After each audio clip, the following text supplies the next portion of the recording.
De retour de Nairobi, où il a pris part aux travaux initiés par l'ancien chef de l'État, Joseph Kabila Kabange, accusé d'être le cerveau moteur de l'AFC M23, Seth Kikouni, opposant politique congolais et président du parti politique Piste pour l'émergence, a été appréhendé ce samedi 18 octobre 2025 à l'aéroport international de Njili à Kinshasa, peu après son arrivée à bord d'un vol régulier des Kenya Airways, selon une alerte lancée par le député Claudel Lubaya sur son compte X. Cette source d'information confirme la confiscation de son passeport par la Direction générale de migration avant d'être interpellé par les agents se réclamant de l'ANR et de la DEMIAP.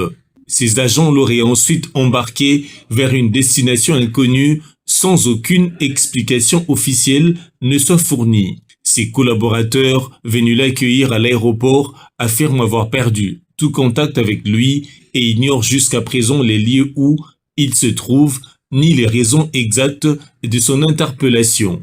Jusque-là, aucune communication officielle n'a été faite par ce service compétent sur cette interpellation, mais sur les réseaux sociaux, les internautes ne cessent de se déchaîner.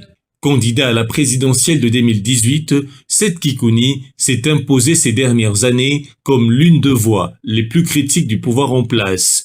Il fait partie des opposants qui ont lancé au Kenya la plateforme Sauvons la République démocratique du Congo avec à sa tête l'ex-président Joseph Kabila, condamné à mort par contumace par la justice congolaise.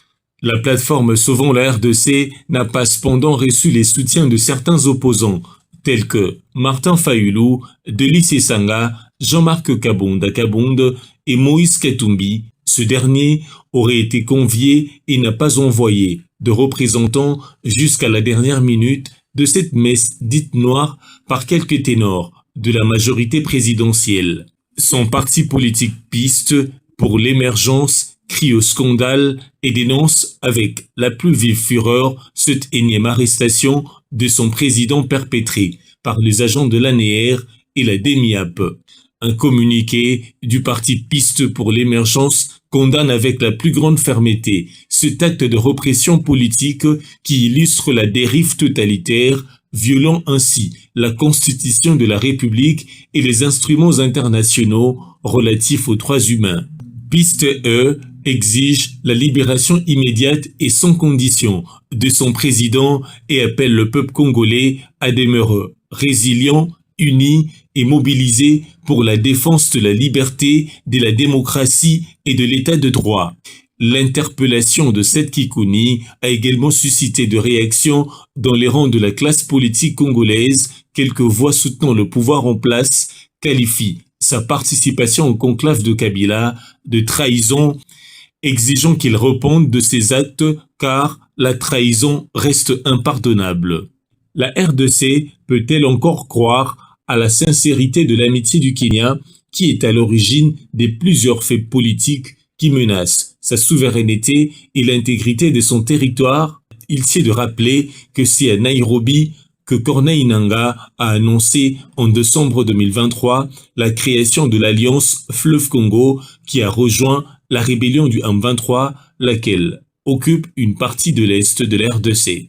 C'est dans la capitale kenyane encore qu'a été créé mercredi dernier Sauvons la RDC, un mouvement dirigé par l'ex-président récemment condamné à mort par la haute cour. Ce comportement des autorités kenyanes provoque de la colère du pouvoir congolais.